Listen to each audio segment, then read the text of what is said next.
If it makes you money or brings us happiness, you'll find it right here. This is The Purple Tie Show.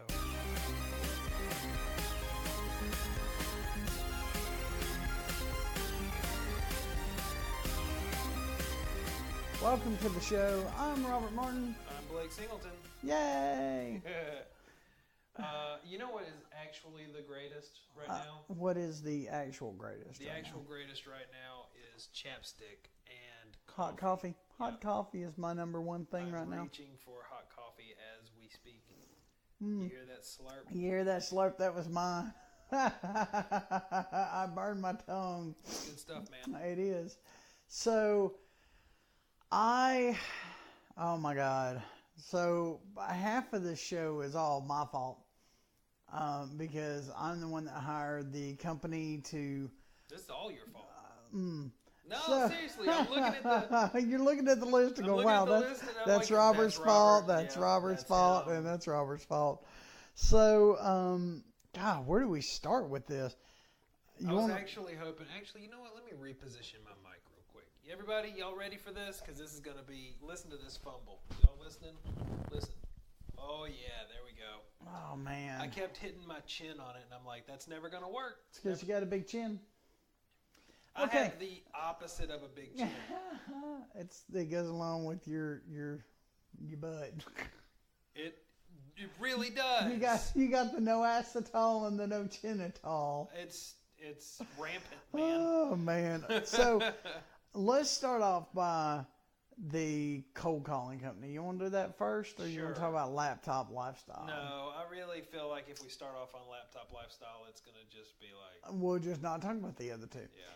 So I hired, because I absolutely cannot stand to pick up the phone and do cold calls. Yeah. It's just soul-sucking and degrading and... It's not degrading, but it is a real challenge, especially for somebody. Well, it's weird, though, because you love being on the phone. Oh, yeah. Like if they're expecting my call, or they call in, or they're like, hey, I need that. Man, I can be all over that. Oh, yeah. But you talk about actually picking up the phone, calling a random business and being like, hey, I got the thing. You want to do the thing? And they're just like, bleep off or, whatever. Right. It's just soul crushing. I can't do it. Now, and I admire the people who can, because there was a period of time. There's a level. Yeah. There was a period of time, maybe a year ago, whenever you were sitting down and you were doing all of the cold outreach, all the cold calls, and this lasted for probably 6-8 months, something like that. And I was miserable to be around. You were impossible to be around. I will be the first person to admit that.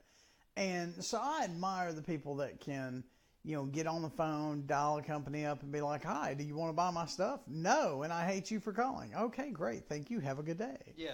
And just they let just it roll off their back. And it's just like, man. So being a interested soul, I saw a ad come across my Facebook timeline that was like, appointment setting. You want someone to set your appointments? I was like, ooh, if I had someone to call and set my appointments, oh man, that would be the bee's knees, man. I would. And then it wouldn't be cold calling; it would be like lukewarm calling. So Not the necessarily way warm. this company was supposed to work was we worked through a script together, and their company was going to call and sell the company they called on an appointment to talk to me. That sounds really complicated whenever you say it out loud. It does kind of sound complicated, doesn't it? It's one of those things that you try to wrap your head around as somebody who's not a business owner, and you're like, wait, you're paying money to somebody to call somebody else to actually call them yourself at a later date. And yes, that is exactly, and it's expensive. Yeah, it wasn't cheap. We're talking $1.60 or so per phone call. And They did like 1,600 of those. Yeah, it ended up being almost $3,000. Yeah. For a 6-week campaign. Right. And they were like, well, we're spreading that out a good bit, and it just, you get more results when you cram them closer together. And I'm like, you get more results because you wear the people out, and they're just like, geez, yes, I will take the call. Just quit calling me. So one of the things, I don't know how that works. Yeah, one of the things that I remember you specifically laying out whenever we were doing this whole thing, whenever we were starting it off, was you told them specifically, you do not hound these people. Mm-hmm. You do, if they say they're not interested, they are not interested, and you take them off the list. You do not call them over and over and over again. There is a cutoff limit for voicemail. There is a cutoff limit for not able to pick them up. You do not hound these people. Nope. If you call once and they just don't answer, move on. If you call once, they send you to voicemail, move on. If they, and because my goal with this was, if you get the decision maker on the phone, sell them on hey, just have a quick chat with Robert. He's a really cool guy, blah, blah, blah. So I paid him live for me, basically.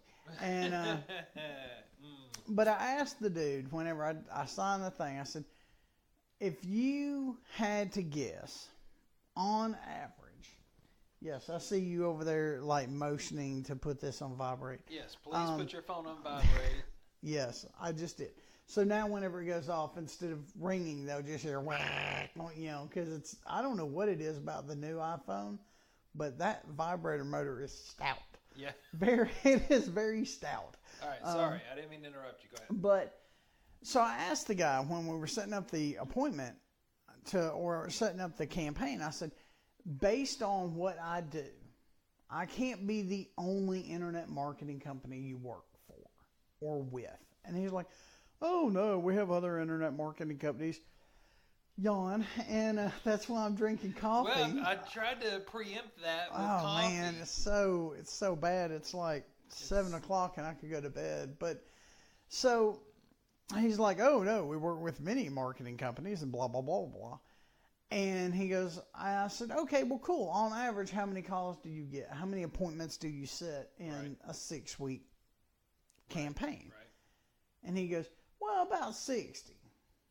Now, on average. Now, my thought process was, holy crap, that's like 10 leads a month or 10 leads a week. Man, yeah. I won't be able to keep up with that. That's amazing. Holy crap, this is going to be the most amazing campaign I've ever run.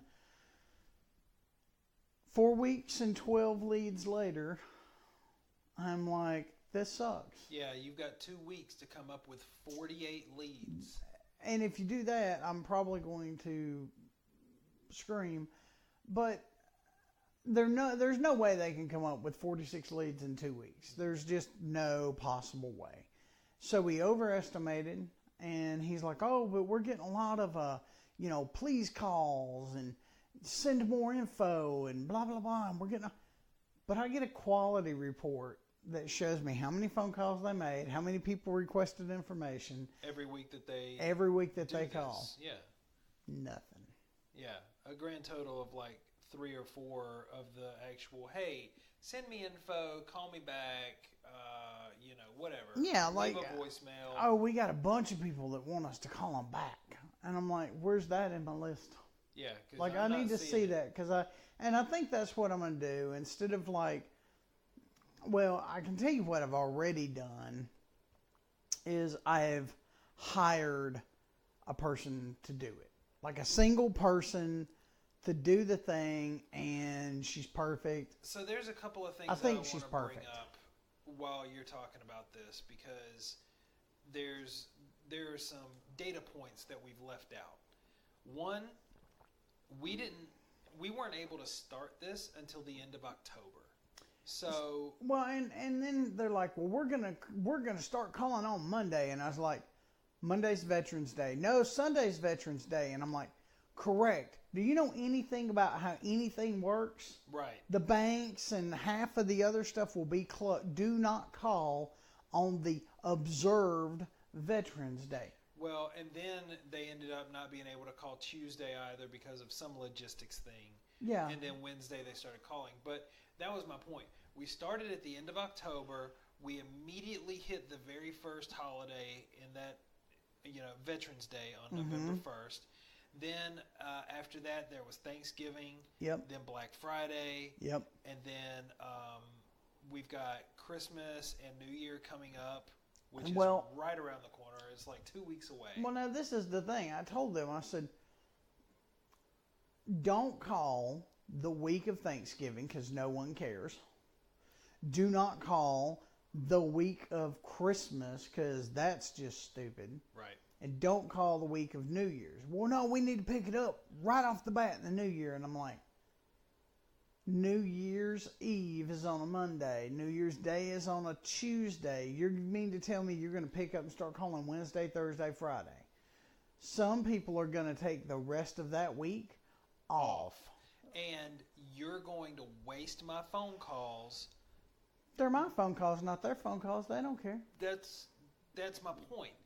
They don't think about it in terms of what's best for their customer. They're thinking about what's in terms of best for their company. Yeah, how can I blow through these phone calls as quickly as possible and move on to the next customer? Mm-hmm. And that's not a great way.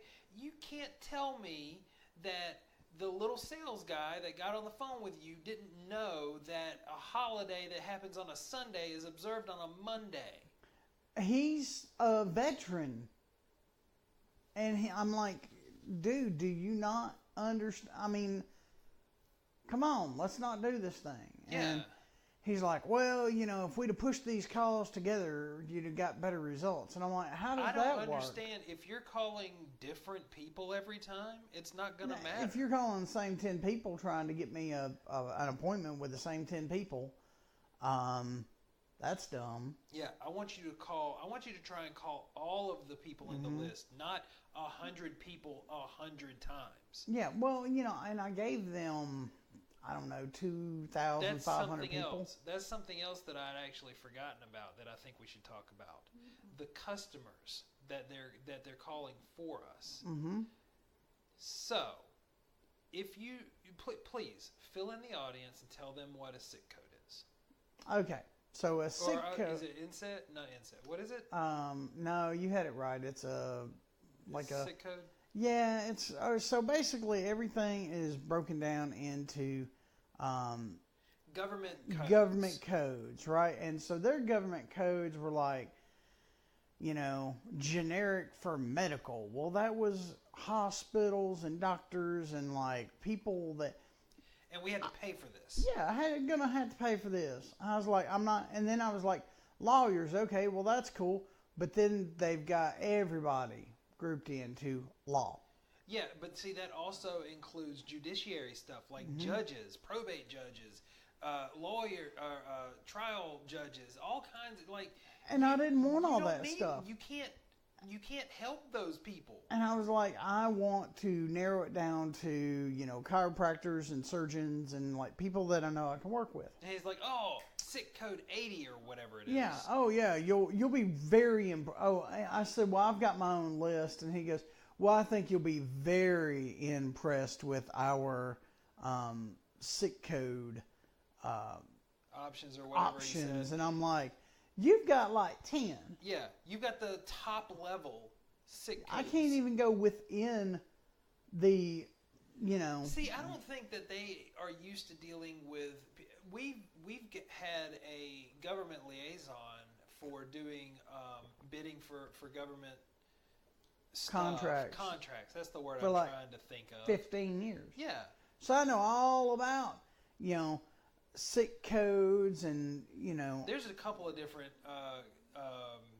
systems that they use, but the most popular. Yeah, I can't remember what the other one was, but one of the most popular is SIC codes. But so I go through and I'm like, man, your SIC code list sucks. I refuse to use that. Yeah. I want to use 8301. That's chiropractors. Oh, we can't pull that out. I'm like, okay, well, I'll tell you what. You just keep that little $100 that you were going to charge me to get me 1,000 leads. I'll just give you my own leads. Yeah. And he's like, oh, I can put that toward more phone calls. I'm like, yes. Great. Or you could just take it off the contract amount. I don't really care. Yeah. whatever. Right. And so I give him my list, and he's like, "Whoa, where did you get this list at?" And I'm like, "That's quite frankly none of your business." He's like, "I've never seen data this good." And then whenever the first week, they landed like 2 people right off the bat, right? Like the first day. I remember that. I don't know why I'll be honest so much. Me either, because this coffee's great. I've even got the like bold blend, and it's still not working. Okay, just side tangent real quick. That is Rev K-Cups. Rev is so good. And if you want to be able to see colors... No, sounds. Hear colors. Hear colors and see sounds. Man, you messed that up completely. Dude, I've got the light blend. Dude, I can hear blue. So the Rev coffee is really, really good. Rev K-Cups, give it a shot. Yeah, and we're not sponsored by them, but we probably should be as much of these as we drink.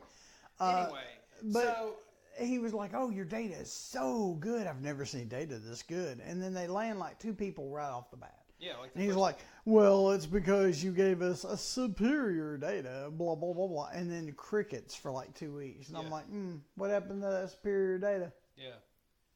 What's going on? What happened to that? Why are you not landing any phone calls? And then, this is the end of week 4. We've got 2 more weeks. Oh, now he tells me, "I think we need to modify the script." I'm like, we should have modified the script in week 1 if there was something wrong with it. Yes. I don't think there's anything wrong with it. Yeah, I don't either. I don't think there's anything wrong with that script. I think that also something else that he refuses to do, he will not let us talk to the call makers. See, and that's and maybe if I pushed it, they would. Why you ended up hiring somebody to do the calls for you. And here's the thing, the lady I hired, I think she's going to kill it, and I'll tell you why here in a minute, but I was like, if you would just let me talk to the girl who is like setting the appointments, because there was one that was setting them pretty solid, and I was like, let me talk to her directly and say, is there something, what kind of opposition are you getting? What kind of, kickback? What kind of, why do they not want to do it? Right. Right? So that we can work through and find a way to overcome that. But he just won't let you. He's like, well, I'll talk to her. I'll talk to her. I'm like, that doesn't make any good. That doesn't help me. Doesn't make any good. That doesn't make any good. Yeah, it don't make no good. But it doesn't do any good because I don't want to talk to the manager. I want to talk to the employee. It is the opposite of every other conversation you've ever had with another company. I know, but normally you start with the call taker and you talk to the manager. Right, and it's like I want to talk to my call taker, not my call taker's manager. Right. And so what I did was I went out and I sourced a person who I think is going to be phenomenal. She's married to a contractor. She's been in business for herself before. The minute I told her what we did, she's like, "Oh my God, I wish I'd have found you when we were doing our business." Yep. I can sell. Yep, I can do this all day long. So that's a good segue into the other thing that I want to talk about today. So just to finalize what we were talking about before, if you're thinking about doing call making through a company, do your due diligence. And I did. I searched for bad reviews and all this other stuff. Couldn't find any bad reviews. It was all 4-star reviews. 5. You even talked to another customer who but again, that customer wasn't in our field, so that wasn't a one-to-one comparison because they were having pretty good luck. But I will say this. They also had the complaint that they were setting appointments for the wrong services for that company. It was a roofing company, and they were a commercial roofing company, but they were setting appointments for standard roofs, like home roofs. Well, he doesn't want to do any asphalt shingles. Asphalt shingles. And he does all flat roof stuff. Yeah. And they were setting him appointments for stuff he didn't do, and he'd get out there and be like, "I don't want to quit this job. I can't do this. Yeah. I don't want to do it." So and they've done that twice to us. They've got us phone calls with clients who are interested that we could not offer services. True. Now, and that goes back to, it's probably partially my fault because I thought I scrubbed the list well enough. Yeah. But without going through the list, Yeah. And just opening up every single website and looking at every single place and be like, man, their stuff sucks. Oh, their stuff's really good. I should take them out. I should take these out. Then it just becomes, I should just pick up the phone and call them too. So, but then you hired the lady that's going to be doing the phone calls for us. We'll call her M. Yeah. So M is married to a contractor. Yep. Her husband does like, he's sort I of think he's all jack of around, all trade, but yeah. he's like a licensed plumber and a licensed electrician, and he's working for a general contractor right now. He had his own business. Yeah, they had their own business at one time. And I think that's what's going to set this apart, because I took the same list that I'm going to give her. We should talk about that too. I called 5 tree service companies. 5 tree service companies. No one answered the phone. Now, Google's going to tell me I'm an illegitimate business, going back to that last week's episode. But yet you're going to let somebody that won't even answer the phone have a Google listing? What's wrong with you? So finally, one person calls me back and is like, hey, this is so-and-so with so-and-so's tree service. And I was like, hey, so-and-so's tree service. My name's Robert, and this is what I do. And right off the bat, he was like, oh, my God, I am so glad, I did this, and I need to fix that, and I need to do this other thing, and I really need to, I need to fix this, and this is awesome. From the time he called me back until the time I had credit card, I'm doing this thing, 12 minutes. Mm-hmm. Which means that the script that you started off with works. Yep. And it works really well. But the main thing, now, in all fairness, it is a different script than what they're using, because they're calling doctors' offices. It's a different service. And it's a different service. So, but the whole reason that I wanted to sort of segue into this other section was because M is not around us. M is in another part of the U.S. Yeah. And she's in the Cowboy State or something. Is that the Cowboy Lone Star State? Lone Star State? Yep. Anyway, the big one down there by the Mexico border. Yeah, that one.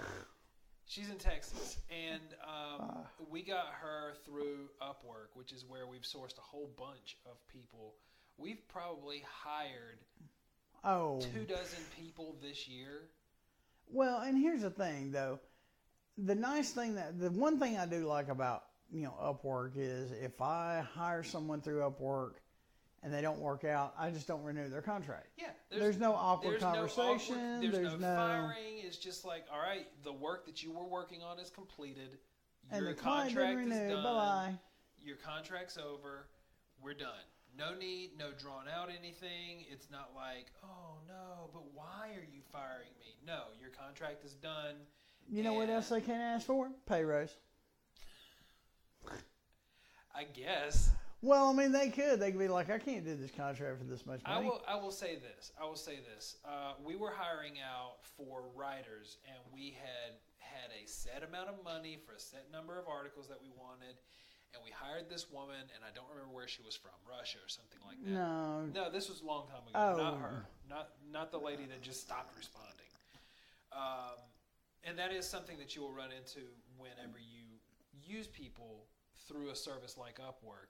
There's some people that just stop responding for whatever reason. Or they accept the job and never complete it, or they send part of it but not all of it. And then you have to, there are crappy people on everywhere. But, everywhere. But so we hired this lady. She wrote the articles for the set amount of money. And her contract ended, and then we didn't use her again for a couple of months. Mm-hmm. And then we had another set of articles that we needed created for this other website, and we asked her to do it again for the same amount of money for the same number of articles. Yep. And she comes back and she says, "Oh, my new rate is this much." My new rate is this much. Yeah, and I was like, and it was like 3 times what it was. I was like, your articles were not that great to begin with. The only reason I used them was because I had an editor go back and correct them. Yeah. that's the other thing. Like a lot of because we have writers now. My Australian writers are really good. They usually don't require any editing. Of course, my U.S.-based writers are all top-notch. I don't know. The U.S. writers, though, it's like you got one that's super snarky. You kind of got to tone that one down. You're talking about yourself again, ain't you? Listen. So, but, literally we've hired employees and people from, around the globe. I kind of want, and I mentioned, doing this, I kind of want a little world map so that I can, put little pins in it, like to see where all the people are. And what's crazy though? The very first person we hired up on Upwork is still working for us. Very true. And very true. And she is great. She is great. She is amazing. She's in New Delhi or right outside New Delhi or something like that. She's in New Delhi. We have a worker in Pakistan. He is on top of it. Yep. Like I have a virtual assistant in Pakistan. Yep. Who helps me with, some of the creation, not really graphics and stuff like that. That's all you, but he's on top of it. Like I will literally wake up, give him work before I go to bed, wake up and it's just done. Yep. Like and done. You've got another worker in Kenya. She's great. She's amazing. I've got someone in Australia who is awesome. Yeah. And it's really neat to be. I feel like, and I'm kind of going into this whole tirade of laptop lifestyle that we were going to talk about. I feel more cultured as an individual. Like I was born in Mississippi, down in the bayou of Mississippi. Yeah. On the coast. And then we moved to Florida. Mm-hmm. And then moved to Alabama. But we've always been in like the southeastern region. And of course, you were born, bred, and raised up in the North Carolina. Which is still the South. You make that well known that it's still the South. You are watered down South at best. Oh, hell no. PG show. Don't even look at me like that. Right now. So you're watered down southern. We are south of the Mason-Dixon line. You're just right on it. No, we're not. It's like the border. It's kind of like Canada. You cross that border, and all of a sudden people are all like, "Hey, yay, hey." To all our Canadian listeners, we love you. Robert's being a real D-bag right now. So now that brings me to another point. We have people in Canada too, and I love them. They're amazing. Yep. Gosh, man, we have people from all over the place, like Colorado, Texas, just all over the place. But Oklahoma, Florida, we love them all. But backpedaling. I love the backpedaling. I do. I feel more cultured because, my guy in Pakistan says stuff that we don't say here, and it's like, oh crap, did I offend him? Yeah. And so then you're like trying to figure out, like in their culture, what that, like, oh God, did I offend him? And I mean, it got so bad one point because I remember. I thought you gave him a bonus. I did. You gave did him a bonus because he completed the job so quickly, and he was like sending all these surprise emojis and then frowny face emojis. And I was like, dude, you did a good job. It was a gift. And he's like, and then he's like, I'll never do that ever again. And then he's like, I said, you did a great job, but it's a gift. It's a gift. Because he was talking about, we'll adjust the balance next time or whatever. I'm like, dude, it was a gift. It was $5. It was a gift. Yeah.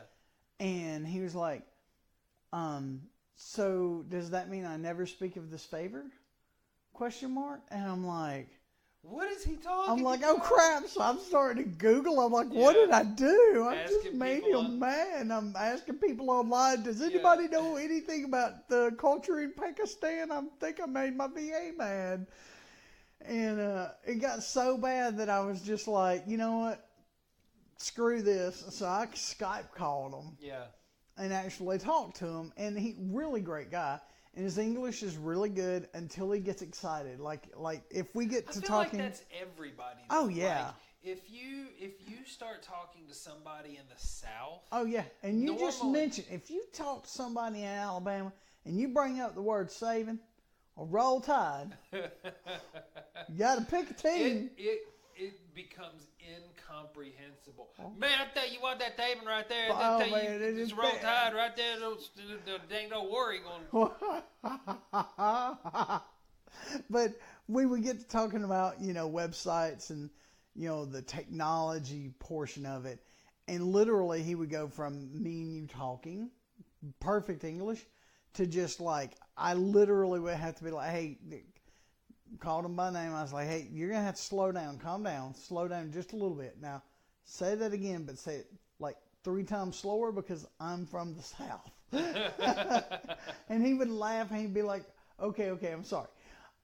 If you do, and he would do it again, but hey, just super great guy. And it frustrates me that, in the previous episode, I was so angry at Google for not having American-based support.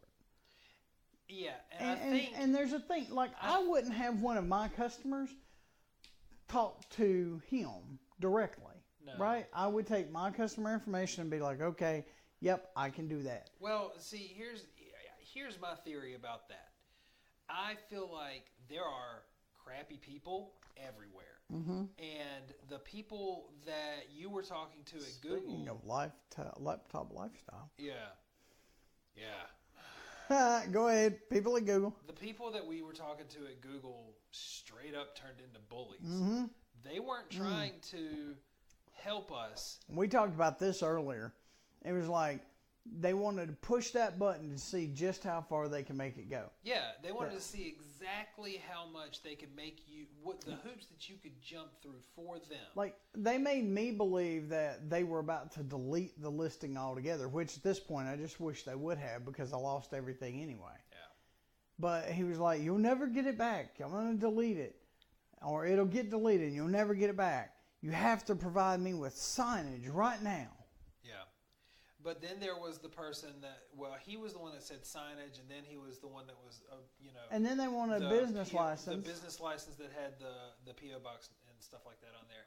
But really, what made me think of them like bullies was the fact that over the course of 3 days, actually I think it was over the course of about 5 days, they had you do so many things, and while you were still talking to them, you checked, and they were still asking for things. They were still asking for proof of business, right? But it had already been reinstated. Yeah.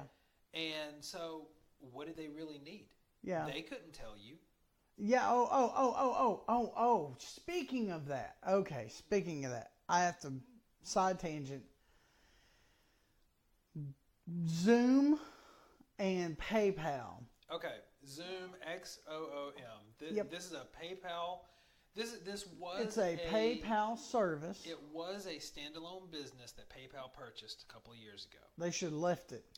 It is a money conversion service where you can send money to other countries so that they can receive. It's sort of like Western Union, except through PayPal. Well, no, it's just like PayPal, right? Just like PayPal, only PayPal doesn't service, and it doesn't link to an email address. It links bank account to bank account. Oh, I didn't realize. Yeah, links straight up bank account to bank account. So it's nothing like Western Union. No, it's just like PayPal. PayPal doesn't service Pakistan and a couple of other places. Lots of other countries. So Zoom was their partner so that they could, and I had never used Zoom before, and so my guy in Pakistan was like, hey, found this thing, Zoom, me and, another person that I work with Yeah. uses it. Do you want to try it? The fees are lower than what we're doing now. I said, sure, let's look at doing that. By the way, side tangent. The fees for Upwork are ridiculous. Oh, yeah. Like to the tune of 20%. They take 20% out of the worker's end, and they also charge the about 5% client. to me. Yeah. So you got to think about that. They're charging me 5% to fund the job. So let's and then say, once they do the job, they take 20% of their pay. Let's say that we're going to hire somebody for a flat fee of $20. It's going to cost us like $23. Well, let's do $100 because I know what that is. Okay. So it's $100. I pay them $107. Okay. And then they take 20 before they pay the freelancer. So he gets 80. So he gets 80 out of the 100. Yes. Very crappy. Right? Yeah. Now, the thing is, it's very, business. very, I understand that they're a business. And you don't have to do any special conversions. You don't have to do any, you're changing American dollars to ruples or rupees or whatever. It's just done. Right? They handle it all. Right. So he's like, you want to try Zoom? I said, sure, let's give it a try. So I sign up everything. I put all of his stuff into it. I don't remember if we talked about this last week. I don't think. I don't think. If we did, we're rehashing. If Yeah. not, this is new material and y'all are going to love it. Yeah. So, because now we know what's wrong. Yeah. So, Zoom wouldn't do the transfer. They said that I failed the authentication process. Right. And I'm like, what do you mean I failed the authentication process? And they're like, you failed the authentication process. I was like, okay, great. Can you tell me what the authentication process is?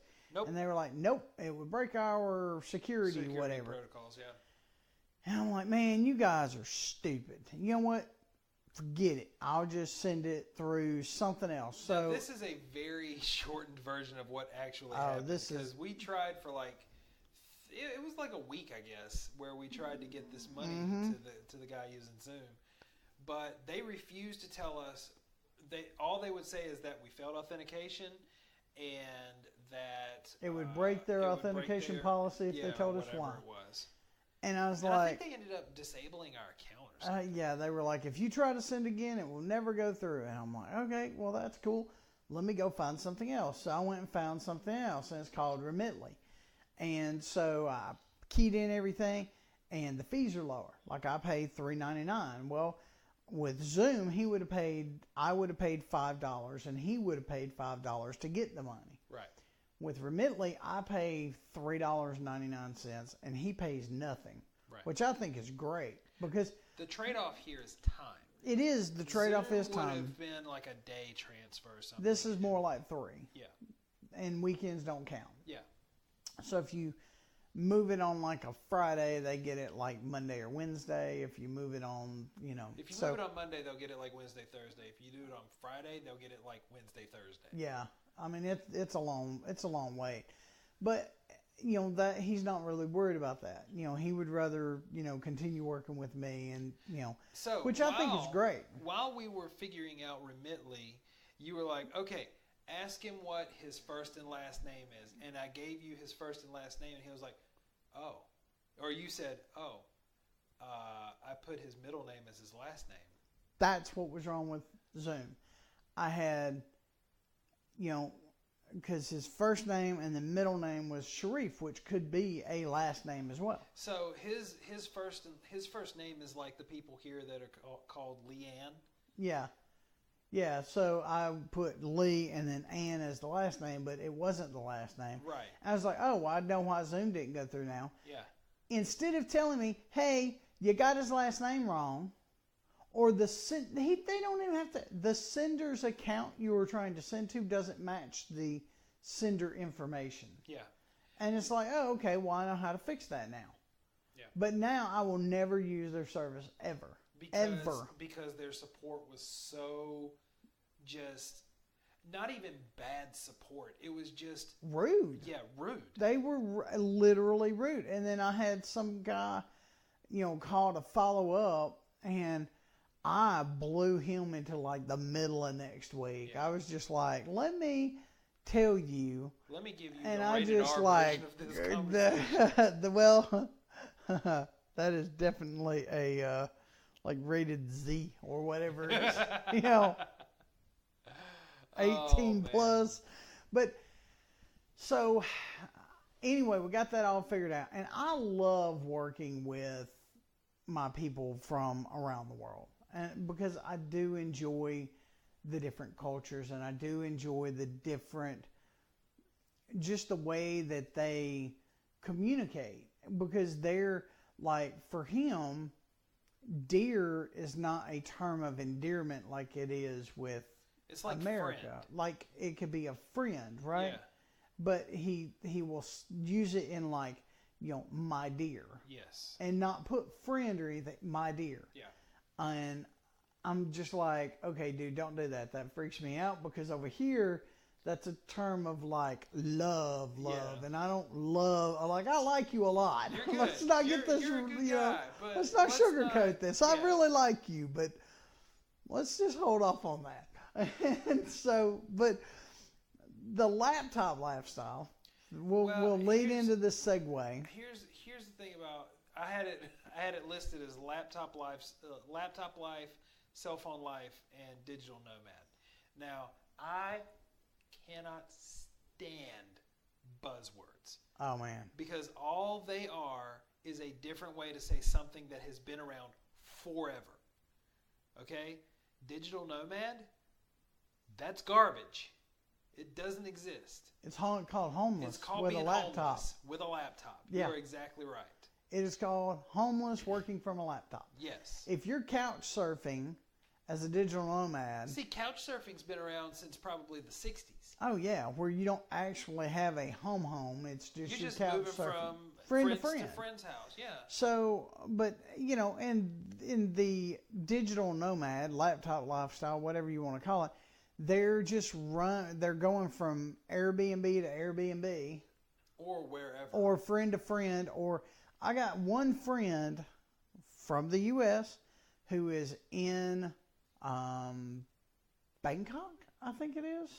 He's in Thailand. I know he's in Thailand. Oh, Josh. Josh, yeah. Yes. Yeah. He just moved to Thailand. And because you can get a, 200 square foot apartment for like $4 a month. I mean, it is, well, it's now not that cheap, but it's... We've got another friend of ours that lives in Bangkok, and he's been there for years and years, and he gave us like a little video tour of his apartment the other day. I say the other day, it's been like a year ago now. He just you'd stand in the middle of the room, turn around. That's the bathroom. Yeah, no, that's seriously. The kitchen. Like, if you... This is my couch. The room we are in right now is probably... Two-thirds. Two-thirds the size of his entire apartment. Yeah. And he had... This is a 9 by 23 room, I know, because I laid the floors in here. I think it's 9 by 13. Yeah. But this is two-thirds the size of his entire apartment. Yeah, his entire apartment. Like, there bathroom and all. There are efficiency apartments in the U.S. that are bigger than his apartment in Bangkok. Yeah. But the rent is super cheap. Oh, yeah. I think he pays in American dollars like $150 a month. Yeah. For that and apartment. I think it comes with internet. Like, Does that's it? with internet. Well, and you know what? His internet is great. Oh, it yeah? is fantastic. Yeah. He does 90% of his business through that. But... Speaking of laptop lifestyle and the digital nomad life. Yeah. So he does like most of his work online, most of his work on the laptop. And as long as you have internet access, you're good to work. Yeah. And that's kind of where I wanted to go with Purple Tie Guys, because I wanted, I don't have to be in Decatur, Alabama to do my work. So if I want to be in, Thailand. Raleigh or Thailand or Texas or Spain or, wherever. The Netherlands. I could be there, Iceland or Greenland or wherever Peter McKinnon and Chris Howell go to all the time. But so I wanted to build that because I didn't want to be tied. I've for 25 years I've been tied to right here because of customers. Yeah. And I'm not saying that in a bad way. I love and appreciate every customer that we have, most of them. But sometimes you want to go away. Well, the whole reason I wanted to talk about this was more of a warning to people. You will see, I don't know how many times on the social medias, I have seen pictures of people with a laptop sitting on a beach drinking an alcoholic beverage, and they're like, nomad lifestyle, laptop lifestyle, cell phone lifestyle. And I've got opinions about cell phone life as well. Oh man! But that is an illusion. That does not happen. Laptop life. Not on the regular. No, laptop life is whenever you are at the house instead of at an office doing your work.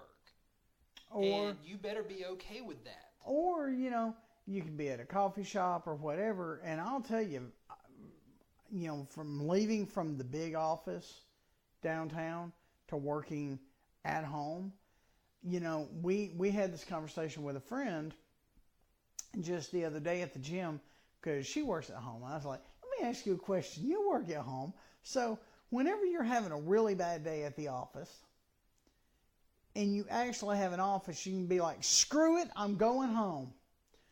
And I was like, so what do you do when you work from home? Screw it, I'm going to walk angrily to this other room. Right. And that's exactly how it is. You better be prepared to never leave the house. You don't leave work. Right. Like work is always, unless, Work is always around. Actually, you know what is funny? I want to talk about, we are in this room right here. What is this room called? This room is a theater. Right.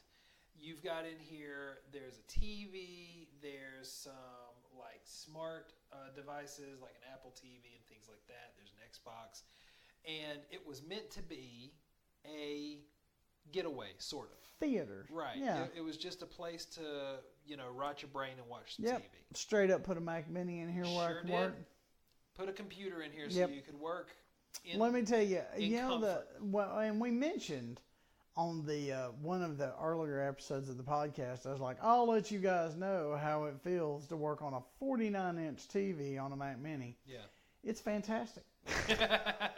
just throwing that out there. It's fantastic. And I got a 2012 for a great price. Actually, I stole it for an amazing price. You did. Yeah. That woman had no clue what she had.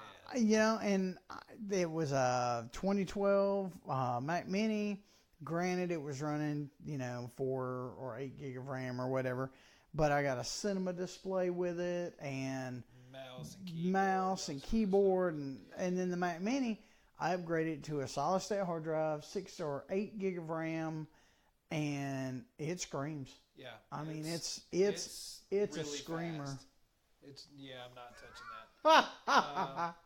Y'all should have seen the crap-eating grin that he just had whenever he made that terrible joke. It was so good. It was bad. I'm going to walk angrily to the other room. And I think we should pick up the laptop lifestyle, cell phone lifestyle in the next episode of the Purple Tie Show. Yeah, because we're 47 minutes in. You guys are probably getting bored about us rambling. I could rant about cell phone life. In fact, I will. Next episode, I'm going to rant about cell phone life. Cell phone life is kind of... You can find us online everywhere at Purple Tie Guys. Facebook.com/Purple Tie Guys. PurpleTieGuys.com. Instagram, Purple Tie Guys. Pretty much everywhere. So we'll see y'all in the next. Bye.